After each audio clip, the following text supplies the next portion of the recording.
যাতে আমাৰ হাতৰ পৰা ট্ৰাকখন ওলাই নাযাব নোৱাৰে। অৱস্থা আমি হাতত ল'ব লাগিব। তাৰ কাৰণে আমি ইণ্টেলিজেন্স জেনেৰেট কৰিব লাগিব, আমি টেকনলজিৰ ব্যৱহাৰ কৰিব লাগিব।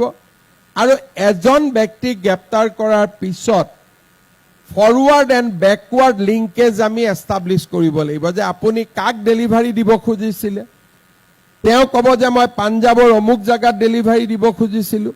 পাঞ্জাৱ পুলিচক আমি ইনফৰমেশ্যন দি সহায় কৰিব লাগিব। আপোনাৰ ড্ৰাগছখিনি কোনে দিলে, মোক মণিপুৰৰ অমুকে দিলে। স্বাভাৱিকভাৱে আমি সেই খবৰ মণিপুৰত দিব লাগিব, যাতে মণিপুৰে সেই ব্যক্তিজনক গ্ৰেপ্তাৰ কৰিব পাৰে। আসাম ৰাইফলছক দিব লাগিব যে এইটো কোনটো সীমান্ত দি আহিছিলে। ফৰৱাৰ্ড এণ্ড বেকৱাৰ্ড লিংকেজৰ ক্ষেত্ৰতো আমি যথেষ্ট কাম কৰিব লাগিব। আৰু শেষত ড্ৰাগছ জব্দ কৰাৰ কিছুমান নিয়ম আছে।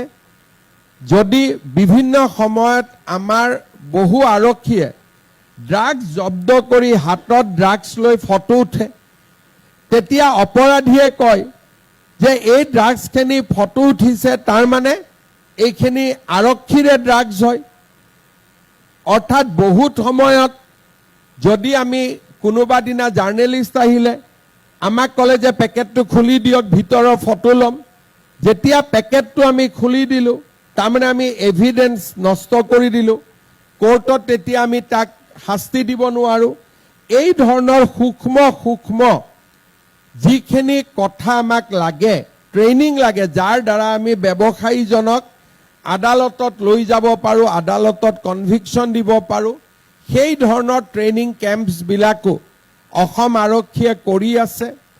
বহুত সময়ত ড্ৰাগছ ধৰোঁ, হিৰোইনক এটা সময়ত অপৰাধীয়ে আদালতত গৈ পাউডাৰ বুলি কৈ দিয়ে। তাক প্ৰমাণ কৰিবৰ কাৰণে আমাৰ ফৰেনচিক টিমছ লাগিব। প্ৰথমতেই ই আদালতৰ ওচৰত যোৱাৰ আগতেই ফৰেনচিক ৰিপৰ্ট আমাৰ হাতত আহিব লাগিব।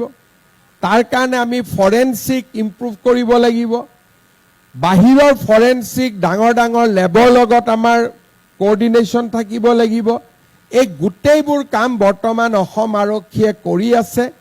কেন্দ্ৰীয় গৃহমন্ত্ৰী অমিত শ্বাহ ডাঙৰীয়াই ড্ৰাগছৰ বিৰুদ্ধে কাম কৰিবলৈ আন্তঃৰাজ্যিক ইণ্টাৰ ষ্টেট কোঅৰ্ডিনেশ্যনৰ কাৰণে যথেষ্ট চেষ্টা কৰি আছে, যাতে অসমে দিয়া ইনপুট এটা পাঞ্জাৱে লয়, মণিপুৰে দিয়া ইনপুট এটা অসমে ল'ব পাৰে।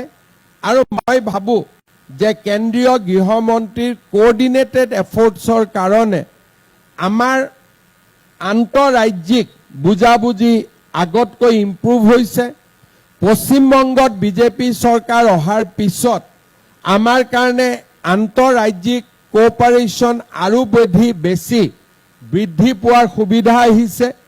আৰু মই ভাবোঁ যে এনেবোৰ সুবিধাক সন্মুখত ৰাখি আমি অহা 5 বছৰত ড্ৰাগছৰ বিৰুদ্ধে আগতকৈও শক্তিশালীভাৱে আমি কাম কৰিম।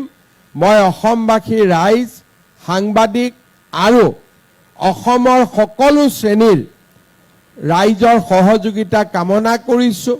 অসম আৰক্ষীৰ লগতে চেণ্ট্ৰেল ইণ্টেলিজেন্স, ষ্টেট ইণ্টেলিজেন্স,